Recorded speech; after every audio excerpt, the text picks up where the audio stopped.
You know, there's something very special about people who do things because of the joy of it.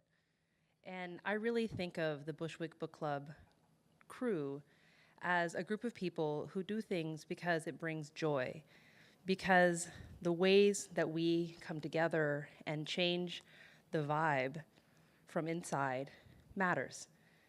And I've thought about that a lot recently because of the ongoing series of atrocities happening. How do I marshal any kind of response to this time? And I think actually joy as an act of resistance, togetherness as a refutation of the horrific individualism which is ripping us apart. These are things that matter and can only be kind of reforged in person. I try to connect online, and it hurts my feelings. You know what I mean? I just can't. And tonight, the theme actually was escape. And I was thinking about that when I was reading Jodi-Ann's book, Authentic. She talked about representation and the dangers of representation, because representation acts, she writes, like this foyer that's going to let you into this mansion, but you realize it's a one-room shack, and the foyer is only ever leading you back outside, right to where you began. So there is no escape, right? Just this endlessly circulating loop, which is something that Lena also writes about in Something About Living, the forced repetitions that the Palestinian people have endured to wend their way towards the liberation that they deserve, that we all deserve. And that repetition is something that Rena brings into her work when she's invited to comment on what it's like to be the resident in, a UNESCO space and like writing about the beauty, and you can only ever think in that moment about the peoples to whom this land really belongs.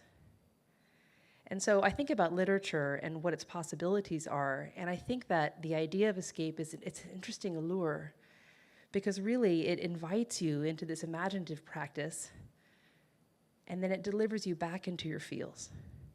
And we all need to stay there. We are being numbed purposefully. There is a massive demoralization project that is architected by predators who should not win this time.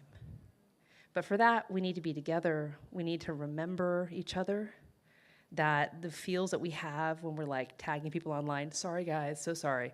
The feels that we have when we are looking at the news by ourselves and putting the phone down, that these are deliberate oppressions that are introduced in our lives to quiet us.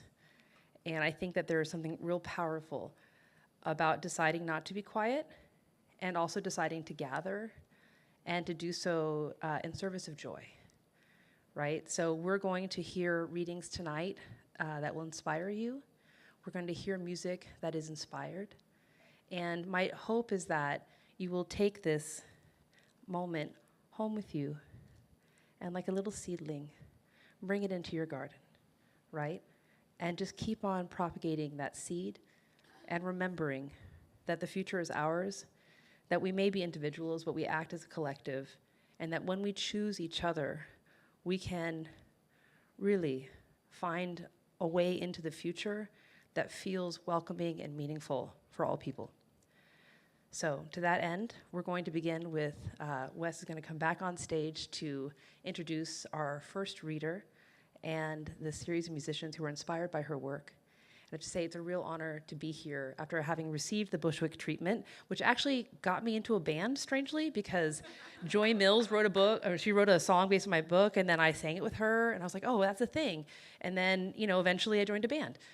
So these things, these moments, actually do deliver us into a happier future. And so I thank you for being here tonight. And let's welcome Wes back to the stage.